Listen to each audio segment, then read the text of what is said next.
45 senedir mahallenin yerlisiyiz. Burada esnafız. Bu köprülü kavşaktan çok zarar gören esnaflardan biriyim. Biz buna başından beri karşı çıktık. Ama belediye başkanı bizi dinlemedi, halkı dinlemedi. Ben işletmeciyim burada, kahveyim. Beni bitirdi geçmiş belediye başkanı. Burada çok esnafı bitirdi. Çok kişi de burada zarar etti, iflas etti, kapattı. Aynı durumda benim şu anda. Aynı durumda benim. Yani ben belediye başkanımızı da davet ediyorum. Gelsin birebir gezelim. Ben öncülük edeceğim. Çayımızı içsin. Derdimizi dökelim. Yeni gelmiş. Tamam belki yükü ağırdır. Geçmişin faturasını şimdiki başkana biz yükleyemeyiz. Öyle haksızlık olur yani. Ama inşallah Cenab-ı Allah'tan umudumuz başkanımız Elazığ'a bir umut olur. Yeni neticeler üretir. Yeni projeler üretir. Burayı düzene yapar. Protokol caddesini tekrar geri verir. Artı bu köprüde günde 10-15 tane araç geçmektedir. Bunun sayısı vardır. 15 tane olduğu zaman 5 tane meraktan geçip, 5 tane bilmeyerek geçip, 5 tane kefinden geçen vardır. Yani burada bu üst geçidin evlerin içine kadar gözükmesi, korna çalmaları, bunlar hep abes olan şeylerdir. Biz artık bunlardan çok rahatsız olduk. Korna seslerinden rahatsız olduk. Esnaf olarak bittik. 7 ay burada siftahsız dükkan kapattık. Biz kendisinden iş istemedik, aşı istemedik, ihale istemedik, para yardımı istemedik. Sadece bu köprünün burada yanlış olduğunu ifade ettik. Ama bizi dinleyen olmadı. Halen daha da öyle. Her gün burada kavga var, münakaşa var, kalp kırma var, ağır hakaretler var. Esnaftan şoförler arasında. Adam bana yol açtı. O da diyor ki ben malımı satacağım. Yüklemek zorundayım. O benim sorunum değil. Emniyete bildirik. Emniyete gece 12'den sonra bildirirsiniz. Sağlı sollu üç geçeli parka döndürdüler burayı. Mahalleyi kökten içe çıkarttılar.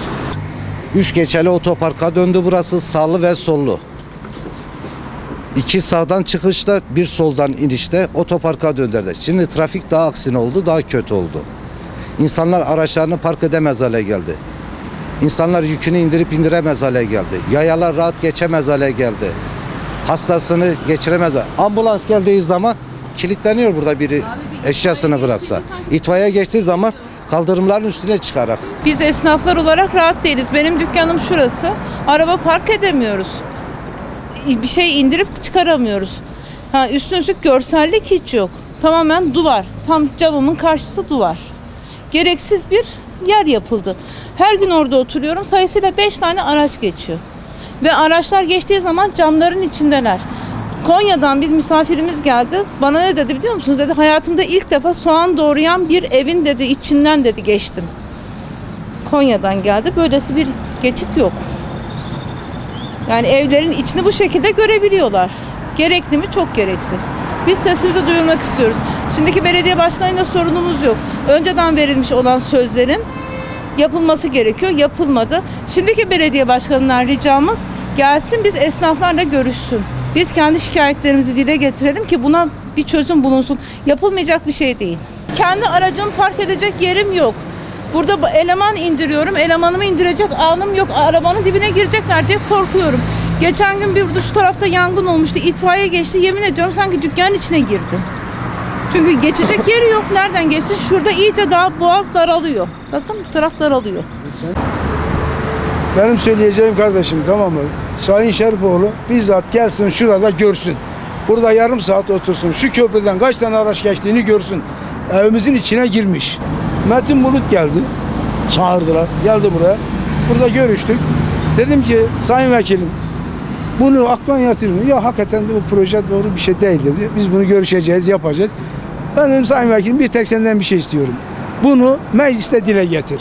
Şehircilik Bakanlığı'na, Şehircilik İl Müdürlüğü'nden gelsin kontrole gelsinler, bir baksınlar. Eğer onların aklına yatıyorsa bizim de aklımıza yatsın. Dedim ya evimin içine girmiş ya. Evimin içine girmiş ha. Bu kadar olur mu? Araç geçi, lambalar evin içinde. O geçiyor, lambalar evin içinde. Şimdi bu olur mu? Burada ben hastayı indireceğim. 4 tane şey geldi. Araba geldi orada. Tat. Ben ne yapayım şimdi buna? Gidip ondan dövüşem mi? Birbirimize mi girek? A101'in her Burada eşya olmuyor ki. indirmesi bir sorun. A101'in her eşya indirmesi sorun. Tabii hastamı indirmeyeceğim mi ben burada ya?